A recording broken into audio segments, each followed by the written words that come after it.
Jacob, any thought? We'll go to you first, and then go to David. Any thought that they want to break up Russia? It's okay, not that they want to break up Russia. They want to break up. Putin's perspective, they lost the Warsaw Pact. Then they lost the CIS, the heir to the Soviet Union. They lost the Warsaw Pact. They lost the Soviet Union. Then they lost the CIS. What do they have to lose next? Russia itself.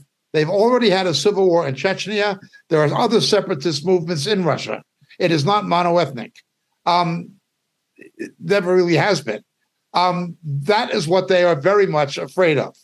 Now, as far as the Western desire to break it up, well, I do not deny that.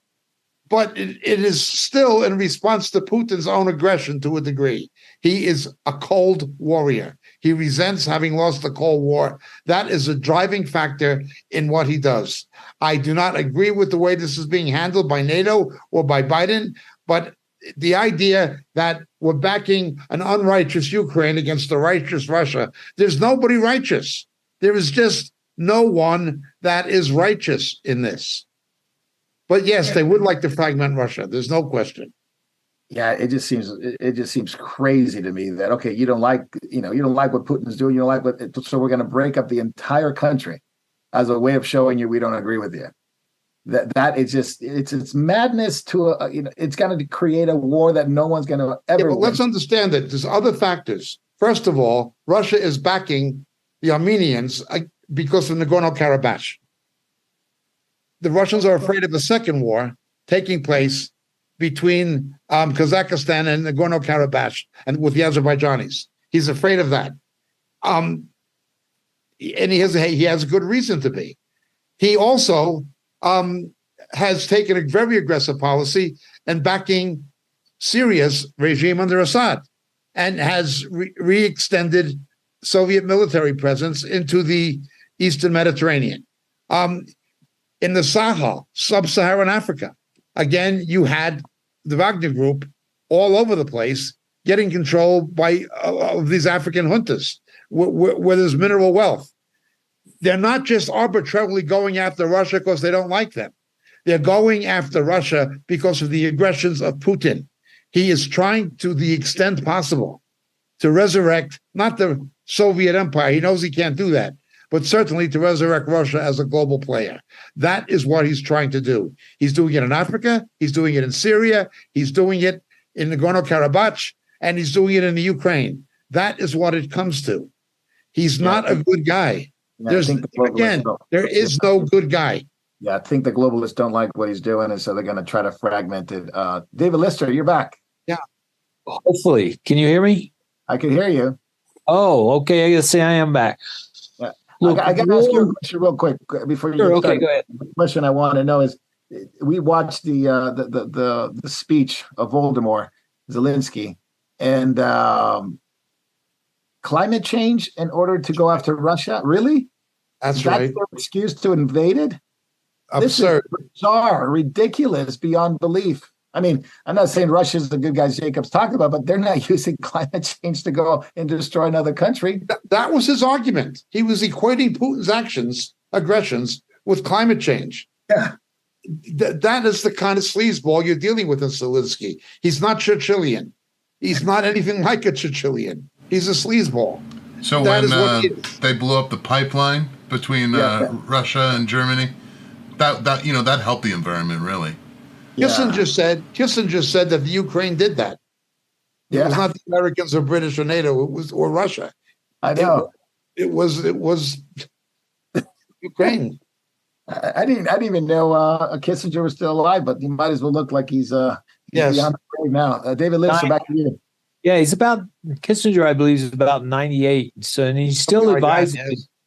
But the thing with Zelensky going into the climate change, look, there is a lot of money out there for this sort of thing. So because he's now becoming desperate, Poland has now stopped funding him. They were first in, first out. He knows that more is coming down the pike of rejecting him. So why not jump in bed with whoever you can? And if it's the climate people, you'll do that. All you have to do is stop the war and then we'll have better climate. But this whole thing is just running on profits. From Smedley Butler to Dwight Eisenhower warned about the defense industrial complex. The Democrats love wars, and so war is something that it makes profit for old men and is paid in young men's blood. And this is what's happening here, is just constant war for money to keep flowing all over the world. We even now see that 25 billion is going into the International Monetary Fund that could be going into this. Well, usually that money goes to Clinton and he distributes to other people. So we'll see how that goes. But maybe they should ask Marina Abramovich donate some money to the Zelensky orphanage. I'm sure that's. I agree with what David said, and I also agree with what Marco said about the globalists not approving of Putin's policies. Absolutely, the World Economic Forum are at odds with Putin's actions. This is for sure. What David said is also for sure. But let's not forget the other major factor. Who is benefiting, not just in the West, like Raytheon and defense contractors? Who is benefiting in the East? Yeah. Russia is selling oil, natural gas to China and India at a discount. It is not refined oil. It is crude. They can India and China can both have a refining capacity. They can refine their own oil. So they're getting it discounted and they're not getting the high price refined oil. Thirdly, they're paying for it in Indian rupees and in Chinese yuan. What's Putin going to do with that kind of money? China is benefiting from this, and India is certainly benefiting from it. Look at the ruble.